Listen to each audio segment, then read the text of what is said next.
Just to let everyone know, we have now got Shelby Henderson, who's the customer shop site strategist at Hershey's Canada.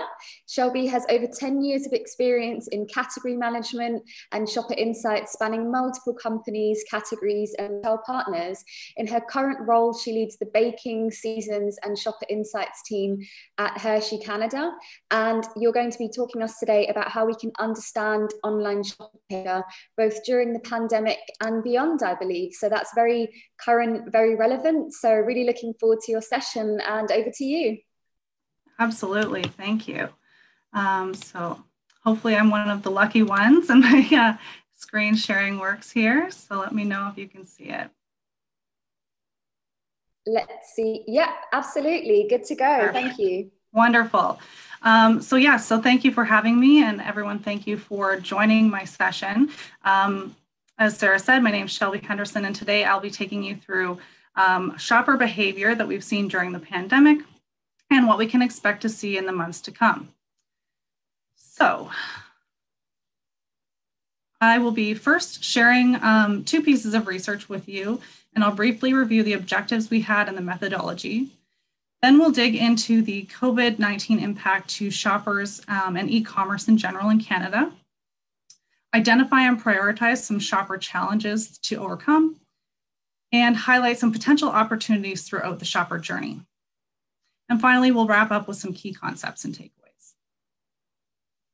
So the first piece of research we will talk about is our COVID impact shopper survey. And here we really wanted to understand shopper behaviors, channel switching, trend longevity, especially around baking, confection consumption, and the potential impact to seasonal celebrations. We did it in two phases. So phase one, we dug into general shopping and channel switching, baking behaviors, including the what and why of the baking boom that we've seen, confection consumption versus stockpiling, and then because we fielded this in May and a lot of manufacturers were dealing with out of stocks, we dug into the decision path to really understand what shoppers would do if they were faced with out of stocks. We also got an early read on Halloween impact, even though it was pretty far out at that point. In phase two, we revisited general shopping, channel switching, and baking behaviors, but we also got an updated read on Halloween, a perspective on the upcoming holiday season, and how Easter would also likely be impacted. The second piece of research that we will talk about today was really our e-commerce path to purchase. And here we wanted to understand shopper purchase patterns, retailer and fulfillment choice drivers, touch points and triggers that were used, navigation and search behaviors, and content optimization opportunities. In phase one, again, we used an online survey and passive digital tracking, and this was fielded in July.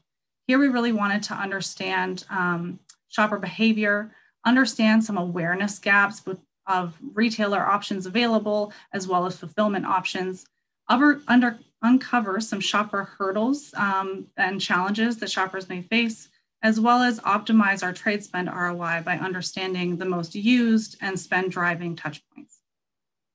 In phase two, shoppers completed several shopping tasks and their eyes were tracked using a webcam, and this was also supplemented by an online survey. This phase is currently in field and the results will be ready to share in early January. The focus of this phase was digging into the shopper journey at more of the site level, better understanding search and navigation methods on the site, prioritizing and optimizing online content, and again, understanding which touch points and content will drive that ROI. So let's jump into the COVID impact results. So all of this is based on total grocery. We did also have a cut for confection and baking specifically, but we'll just talk total grocery today.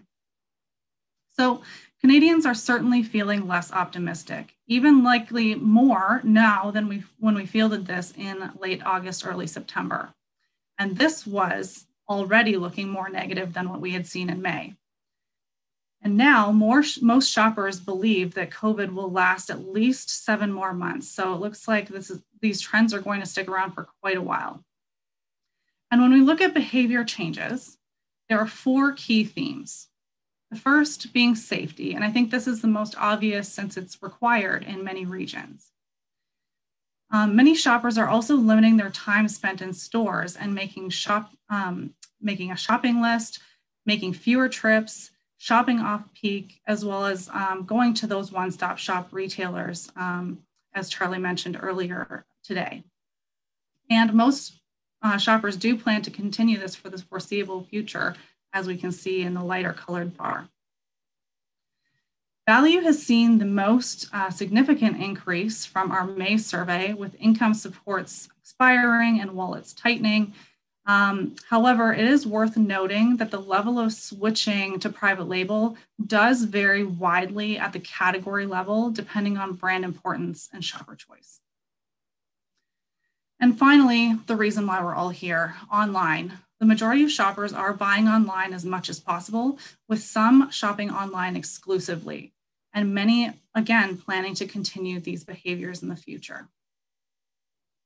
And when we look how these orders are being fulfilled, similar to what we've heard earlier today, the bulk is going direct to home delivery.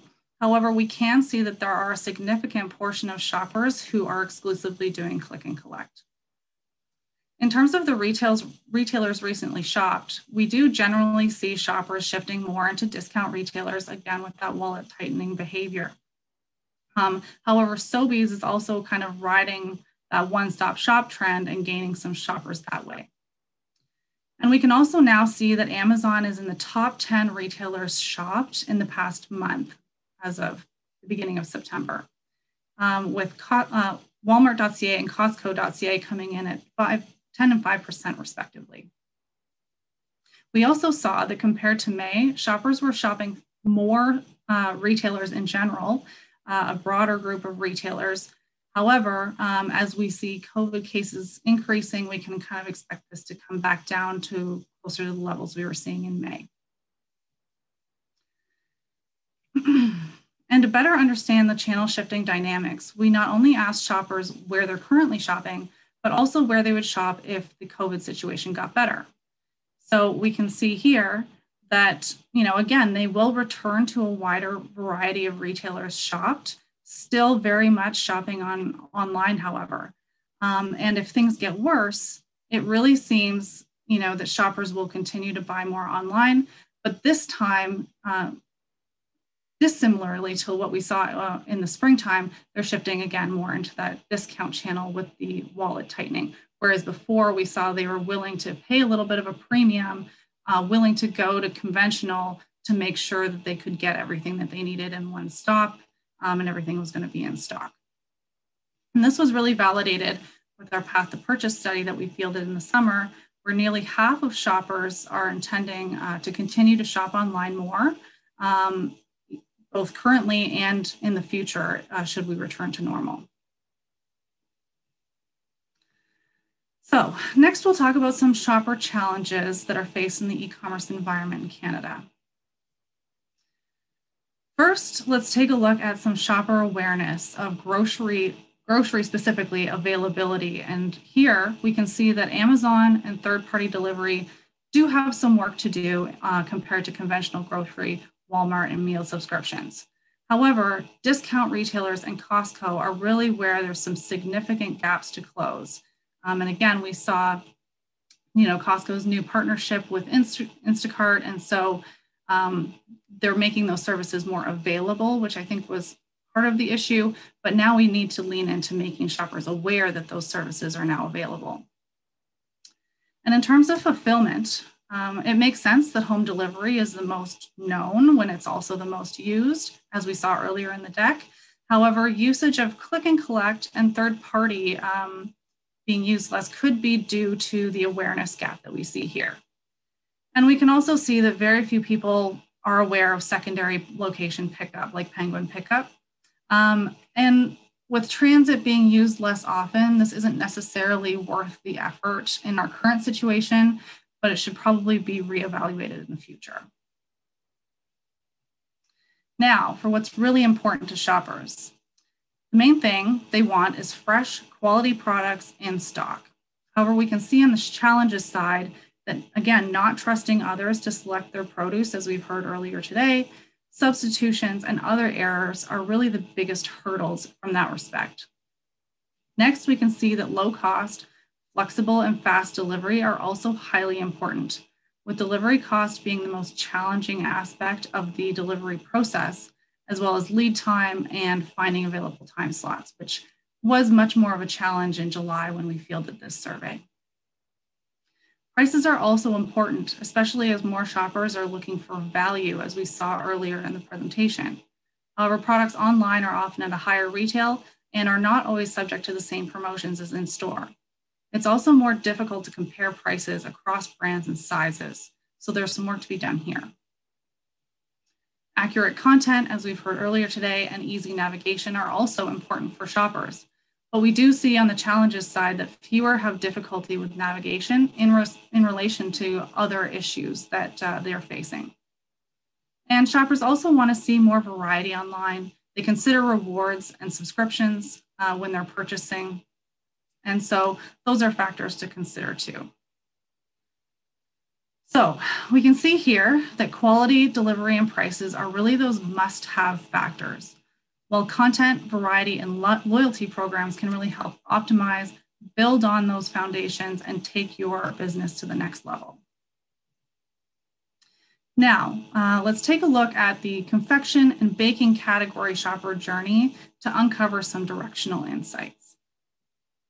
So looking at pre-trip touchpoints, we found that approximately 20% of shoppers didn't recall engaging with any touchpoints at all. However, those that did spent an average of about 60% more than those who didn't. And when we plot the number of touchpoints against spend, we can see that the more touchpoints used, the more they spent, regardless of category. However, not all touchpoints are created equal. So to maximize your ROI, you'll want to focus on the top touchpoints used for your categories. The most common for baking and confection shoppers are digital flyers, third-party websites, and retailer website ads.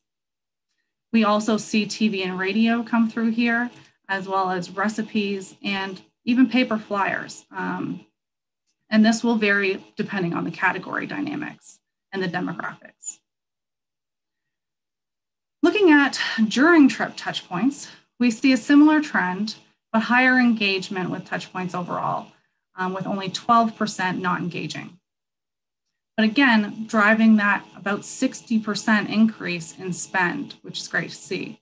And again, here we see similar to pre-trip, that the more touchpoints are used, the more they spend. So again, there's an opportunity to increase your use of touchpoints, but we want to really lean into those top ones.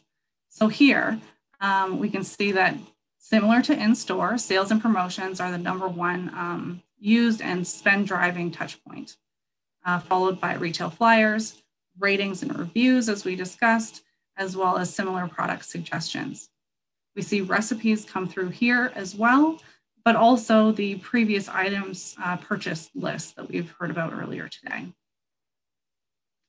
And in terms of how shoppers are planning and making decisions, this one was a bit of a surprise to me because 90% of shoppers are at least partially planning their online trips.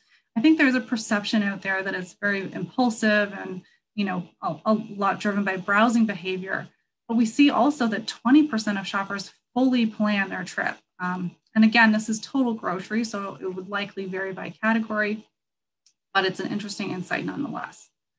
And the sources that they use to making their shopping list, we found was having a craving, which is likely highly tied to the indulgent nature of our categories, but also retailer websites, retailer flyers, and manufacturer websites.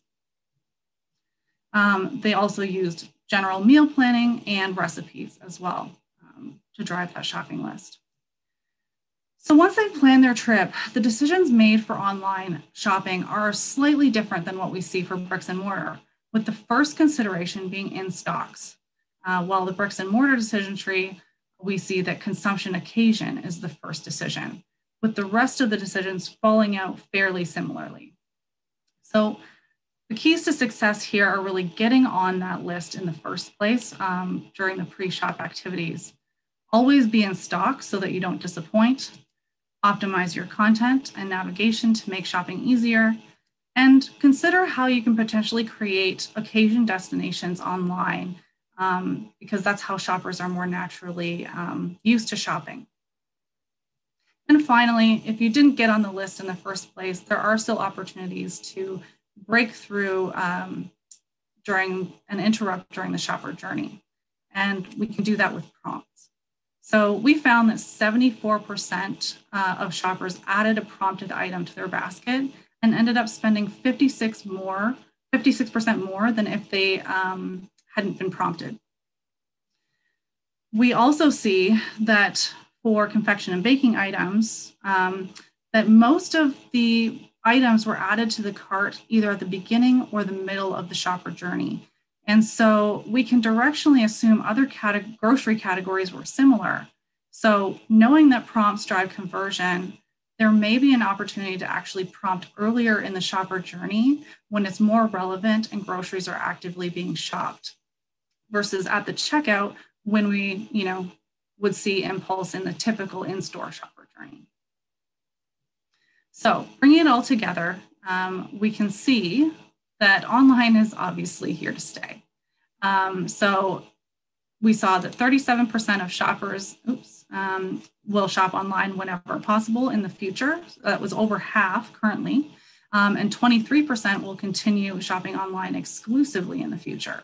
So really having that strong presence in all online retailers and exploring ways to shop and engage with shoppers online are going to be increasingly important in the future.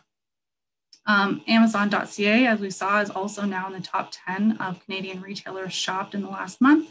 And so prioritizing Amazon assortment and content, again, are going to be important. And if COVID gets worse, shoppers will continue to shift online. So from a manufacturer perspective, planning for more volume to shift into e-commerce would be probably helpful. We also saw that there was awareness gaps. And so Discount and Costco, were the big ones here that had a lot of work to do. And they do need to improve in general the availability as well as the awareness of these online options. So again, an example here would be the Costco Instacart partnership. Now that it's available, we need to make sure that shoppers are aware of it. And again, very few knowing about the secondary location pickup, but it's a little bit less relevant now with fewer people commuting. And again, getting that foundation right first is very important. And we saw that quality, delivery, and price were really those must-have factors. And content, variety, and loyalty can really help you take it to the next level.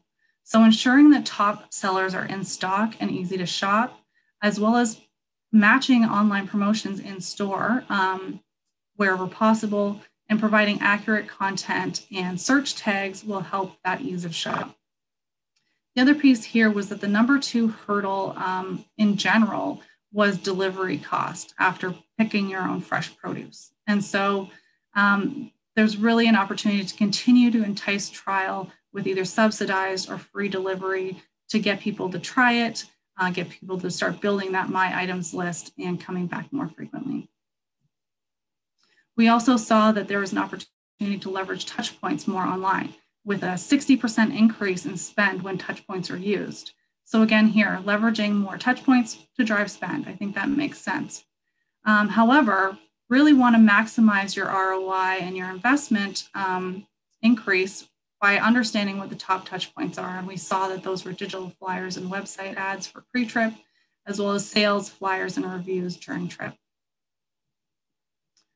We also saw that online shopping was surprisingly planned. And so 90% of shoppers will at least partially plan their trip, if not fully plan at 20%. So getting on the list is imperative pretty much going forward to get in the basket. And we're seeing this also with in-store behavior too, with more people making a shopping list. So those pre-store communications in general, regardless of the channel they convert in, are going to become more important. We saw that flyers and websites were mainly used for the shopping list, so that may be where you want to focus your pre-store communication investment. So leveraging those retailer manufacturer platforms. And we also saw that in-stocks were the #1 decision online, whereas occasions were the #1 decision in bricks and mortar. So, in addition to always being in stock to meet expectations, there is also an opportunity to potentially create more destinations around occasions in the online space to make it a little bit more of a natural shop. And finally, prompts drive conversion. So I think this makes sense to everyone, and we saw that 74% of shoppers added a prompted item to their basket. So increasing the use of prompts to convert more is definitely an opportunity. We also saw that grocery shopping in general is usually complete by about the middle of the journey. So it may be actually more effective to prompt earlier in the journey where it's more relevant to grocery specific items that are actively being shopped. Thank you.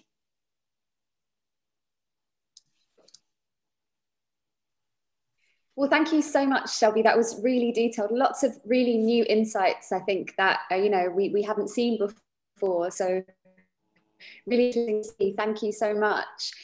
Yeah, I very curious to know, you're mentioning about now understanding the online shopper and any changes or things ramping up so much. So what would you say are maybe some new things that you may have learned about the online shoppers that you've only really come to know as a result of the pandemic?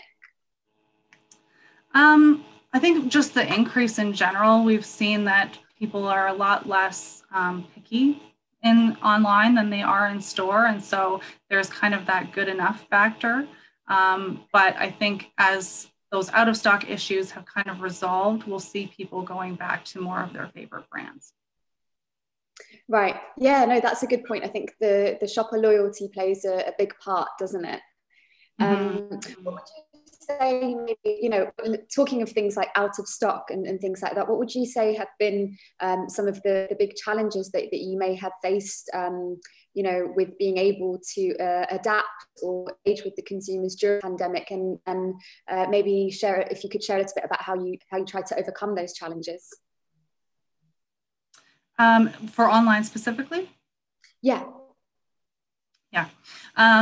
So I think, because the online environment is a little bit less developed, we have to balance that priority with our supply chain. And so I think that was one of the biggest challenges, was staying in stock while we're also out of stock in the market, and really prioritizing that. Right. Okay. Interesting. And we've got a question talking about things being in stock or out of stock, should I say. So you were mentioning about changing brands or maybe changing categories, but then shifting back. Have you noticed that maybe people are adding items to basket or maybe postponing their shop or things like that? Or is it that they're quietly just replacing the items with another brand? I think when we had a lot of out of stocks in the spring, we definitely did see more of that, as I say, that good enough factor where they were willing to pick up a different brand.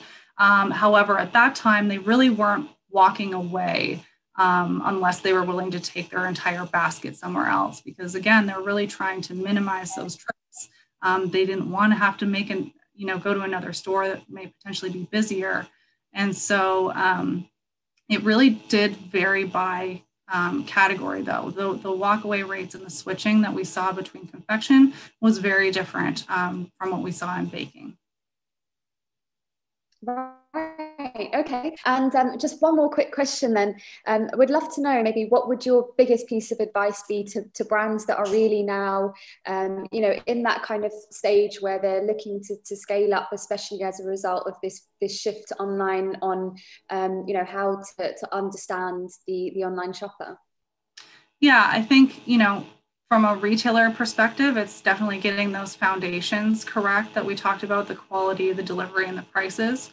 From a manufacturer perspective, we don't have as much control over those things. A lot of it has to do with logistics. So that's where, again, we can really lean into the content and making sure that our variety of items are available and everything is as easy to shop as possible. Yeah, that absolutely makes sense. And I think, as you mentioned, that it's all about collaboration, right? So really trying to collaborate with the retailers that you're partnering with to get that information and understand from them what can you do to make your products really stand out in categories. So thank you so much for taking the time today. Really, some really great insights from you. I'm sure people will be sending you some messages on the platform now, following up on your presentation. So for anyone that would like to reach out to Shelby, please feel free to do so on the Swap Card platform. And hope you enjoy the rest of the summit and take care. Absolutely, you too. Thank you.